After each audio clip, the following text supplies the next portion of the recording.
Well, thanks so much for tuning in to another edition of History in Your Own Backyard.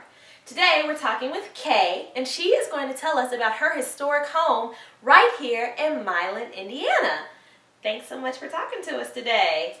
All right, so tell us about this house. I hear that there's something pretty special about it. Maybe it's one of the oldest or even the oldest home right here in Milan. Is that right?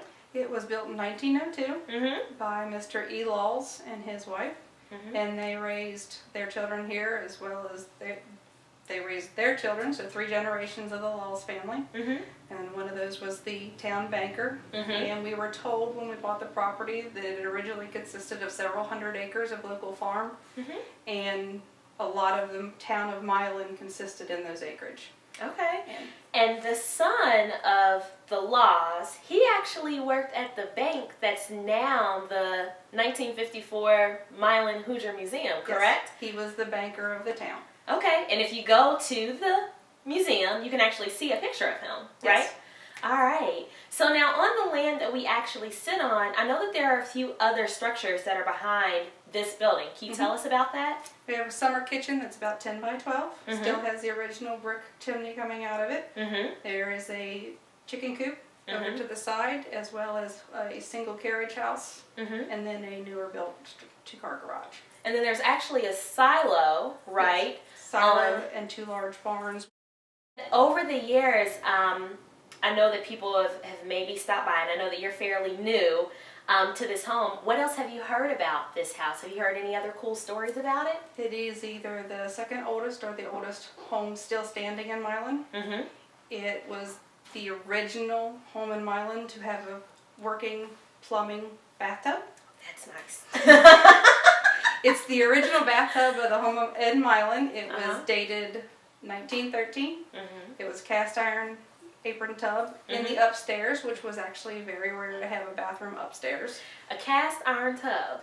Yes. Like the same cast iron that you can fry chicken in? Yes. But much more cozy when you get hot water in it. I bet. Okay.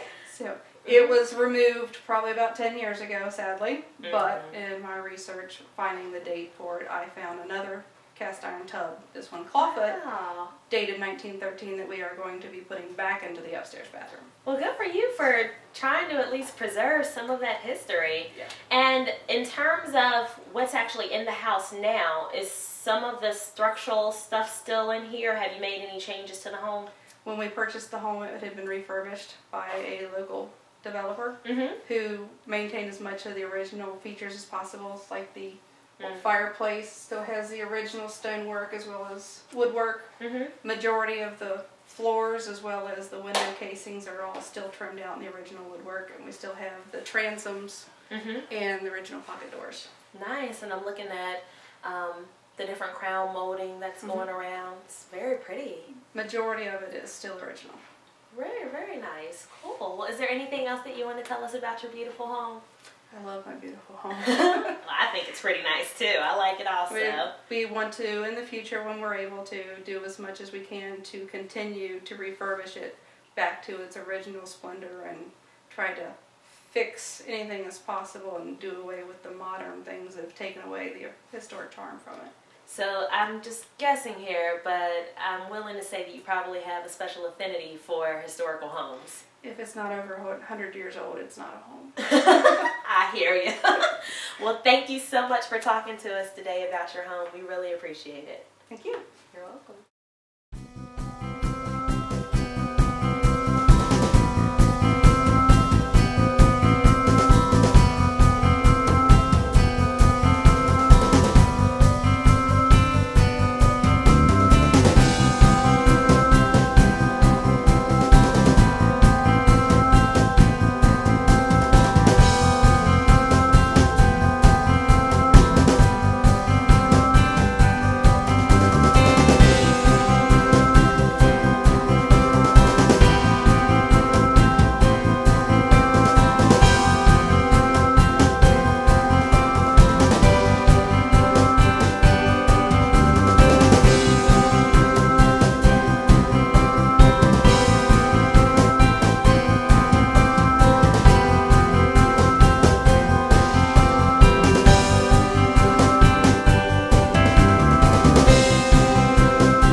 of history in your own backyard.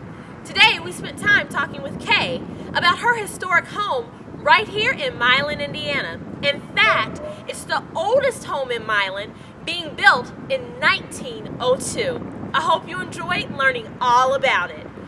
Thanks so much for tuning in. Remember, travel slowly and stop often. We'll see you next time.